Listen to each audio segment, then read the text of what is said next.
Hi, I'm Stephen Hand. I'm running for Mayor of Onkaparinga. I'm at the Southern United Netball Club. This is in Morphett, Vale. Now this club, I don't know how many years it's been here, but it's been here as long as I've been born, because I used to come here with my mum in her pram and she used to play netball here.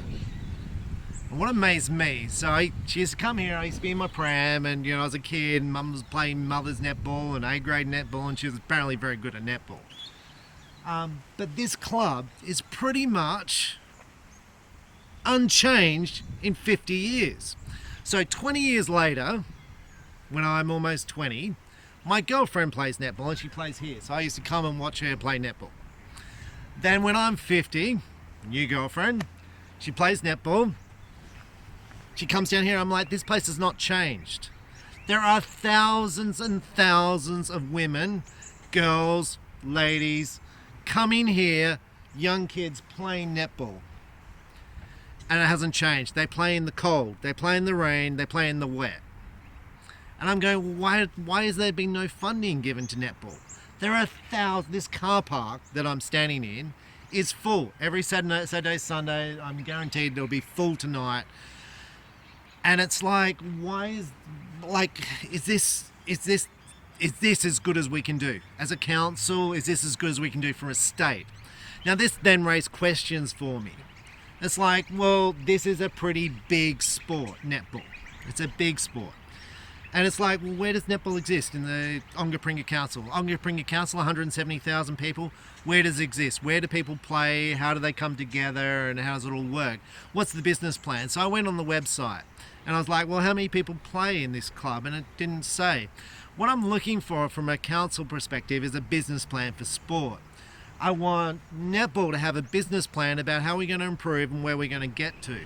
How the girls who play here then progress. And I want undercover. I want, if my kids are playing netball, they should be able to play undercover in weather conditions, because a lot of them want to be, a lot will play recreational, but like me, I do archery and I do it every day.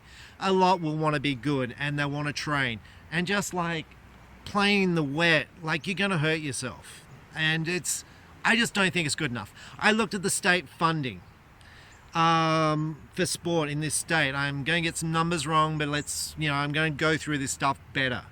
But I looked through the recent sports funding allocations, and I think it's $25 million is given out, but we're going to go through this stuff better. 2 grants are given down south. 2 grants are given. $300,000 for a football club to have a unisex change room, and another one for some lights in a sports ground. That's it. 2 grants given for the whole of the south, for the whole of Onkaparinga. Totaling, I think it was 300,000 or 400,000. Now, if you go, well, what percentage of the state is Onkaparinga Council? It's 10% of the state, so I kind of expect 10% of the funding. Maybe I'd expect more because we have no services. It seems to me that a lot of the funding goes to marginal seats, maybe we'd call it that way, like maybe it goes to the city. There's some amazing netball facilities, but they're in the city. Now, if you're down south, does that mean you've got to go to the city to play netball? Now, if you live in Flagstaff Hill, because I was living in Flagstaff Hill, if you live in Ordinga, I don't know how it works, but I want there to be facilities there so kids can go and play netball. I think this, and I'm not even saying kids, ladies. Sport to me is so critical, getting people out the house, getting people to interact with people. It is so important. People today worry about mental health, they worry about all these things. Get people out playing sport, you're going to get rid of a lot of these issues. So anyway, this club, it's a really good club. There's heaps and heaps of people. It's well used, and like I said, the car park's full. It just doesn't get any funding. And yes, look, the council probably gives it some seed funding every year because it gives everything some seed funding. But I want business plans. I want to know about these clubs. And if you're keen to get your daughter, and I'm going to say son, because I'm guessing there's no boys playing netball at this club, and boys are playing netball now. Let's see business plans. Let's see how we're going to grow sports. And I'm going to do more of these. But to me, this is my number one thing. I can't believe this club has not changed in 50 years. And yeah, there's some lights, but seriously, that's, to me, it's not good enough for 50 years. And I think it's great the club's strong and doing really well, but I think there should be more funding.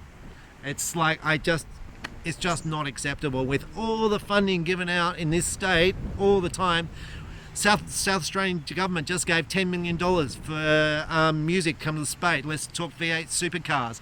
Let's talk $40 million to Ukraine. Let's talk about all the money we're throwing around. Here, where kids are playing netball in the cold where it's freezing and wet, do you think that's acceptable? Look, I'm running for mayor. If you want to vote for me, that's great. And I fully respect people running for council positions. It's a volunteer thing. And look, I'm just passionate about this, and I just think we can make a change. I'm running because I think in 50 years, this is the area I've lived in. It can be so much better. And, you know, there's so many people, volunteers, putting time into this club. And it's like, well, let's see it improve. Let's see it improve in 50 years. Let's go, wow, this club has improved so much in 50 years. Anyway, I'm Stephen Hand. Thanks for watching.